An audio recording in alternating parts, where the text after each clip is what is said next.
Voici la version reformulée en environ 4 minutes. Mbappé au Real Madrid, le bilan accablant.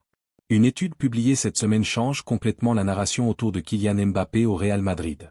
Chiffre par chiffre, statistique par statistique, le portrait est sans appel. Et Florentino Pérez a tout cela sur la table.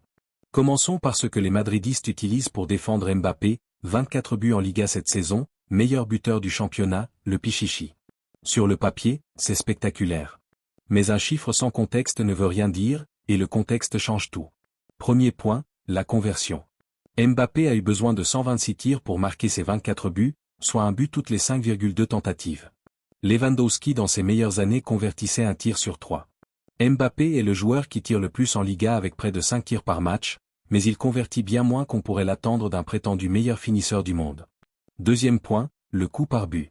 Mbappé perçoit environ 50 millions d'euros par an. Divisé par ses 24 buts en Liga, cela représente plus de 2 millions d'euros par but. En face, le Barça a recruté Fermin Lopez pour 0 € depuis sa contrat, et cette saison il a marqué 13 buts et délivré 16 passes décisives toutes compétitions confondues. Le contraste est saisissant. Troisième point, les pénaltys. Une partie significative de ces 24 buts vient du point de pénalty. En les excluant, la comparaison avec Cristiano Ronaldo lors de sa première saison au Real, celle que les madridistes adorent rappeler, se resserre considérablement. Cristiano avait 19 buts en jeu ouvert en 2009. Mbappé reste en dessous. Quatrième point, et c'est le plus accablant, les grands matchs. Mbappé n'a pas marqué en demi-finale ou en finale de Ligue des Champions depuis 2017, depuis 9 ans. Le joueur recruté spécifiquement pour gagner la compétition Reine d'Europe n'a presque pas marqué dans les phases décisives depuis une décennie. Et cette saison, le Real Madrid n'a même pas atteint les demi-finales. Maintenant, la donnée qui a fait exploser Florentino. Fiest Football, un centre de recherche indépendant soutenu par la FIFA, et Skill Corner, la plateforme d'analyse de données la plus avancée du football européen, ont publié une étude sur les kilomètres parcourus sans ballon dans les 46 grands championnats du monde. L'objectif, mesurer l'effort défensif, la disposition à travailler pour l'équipe quand on n'a pas le ballon. Ce travail invisible qui différencie les joueurs d'équipe des joueurs qui n'existent que quand le ballon arrive à leurs pieds. Résultat, Mbappé figure au 5e rang des joueurs qui courent le moins. Devant lui, Messi a 38 ans en MLS, Cristiano a 40 ans en Arabie Saoudite, et 2 joueurs de championnat mineur. Il est le premier joueur d'un grand club européen à ce classement. Pour chaque 1000 mètres courus par le Real Madrid sans ballon, Mbappé en parcourt 770. Et maintenant, la statistique la plus brutale de toutes. Dans le classement des kilomètres parcourus en Ligue des Champions cette saison par les joueurs du Real Madrid, Camavinga est premier avec 139 km, Valverde deuxième avec 133, Gullet troisième avec 126, Vinicius quatrième avec 125. Et Courtois, le gardien blessé, qui a à peine joué cette saison en Ligue des Champions, en est à 17 km. Mbappé, lui, est dernier de la liste avec 13 km. Le gardien blessé a couru plus que l'attaquant payé 50 millions par an. Si tu ne le vois pas écrit, tu ne le crois pas. Ce n'est pas qu'une question d'image ou d'esthétique. Un attaquant qui ne presse pas brise la première ligne défensive de l'équipe.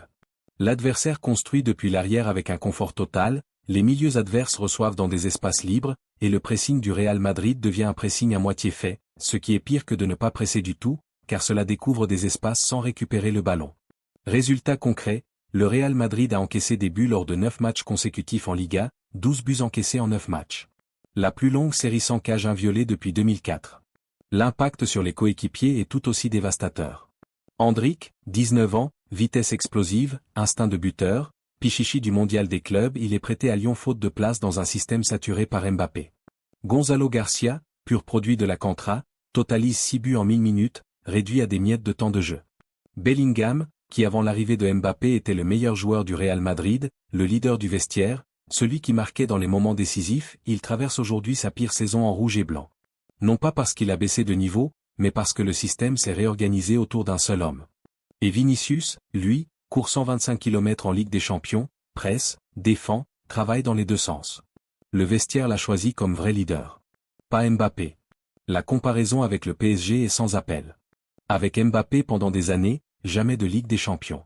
Cette saison sans lui, finale gagnée 5-0 contre l'Inter Milan, premier titre de l'histoire du club. Luis Enrique l'avait dit 2 ans avant que quiconque ne le comprenne, l'année prochaine, je vais tout contrôler, sans exception. Il avait cohabité avec Mbappé, il avait compris ce que Florentino a mis 2 ans à réaliser. Vitinha, João Neves, Barcola moins de 200 millions à eux 3, et tous courent plus de 100 km en Ligue des Champions cette saison. Depuis janvier 2026, le Real Madrid avec Mbappé titulaire, 4 victoires, 5 défaites, 2 nuls, 17 buts. Sans Mbappé, 7 victoires, 1 défaite, 20 buts. Le Real Madrid gagne plus sans lui, marque plus sans lui, fonctionne mieux sans lui. Ce ne sont pas des opinions. Ce sont les chiffres. Florentino a tout cela sur la table, 400 millions dépensés en 2 ans, un solde négatif de 198 millions, la masse salariale la plus élevée de l'histoire du club. Et le bilan ? 0 titre. Ni Liga, ni Ligue des Champions, ni Coupe. 2 saisons blanches consécutives. La décision qu'il prendra cet été sera la plus importante de sa présidence. Vendre Mbappé ? À qui et à quel prix ? Tenter de construire un système autour de lui avec Pochettino ? Mais si Mbappé n'a pas couru pour Luis Enrique, ni pour Ancelotti, ni pour Arbeloa, pourquoi courait-il pour Pochettino ? Les données ont déjà parlé. L'été nous donnera la réponse.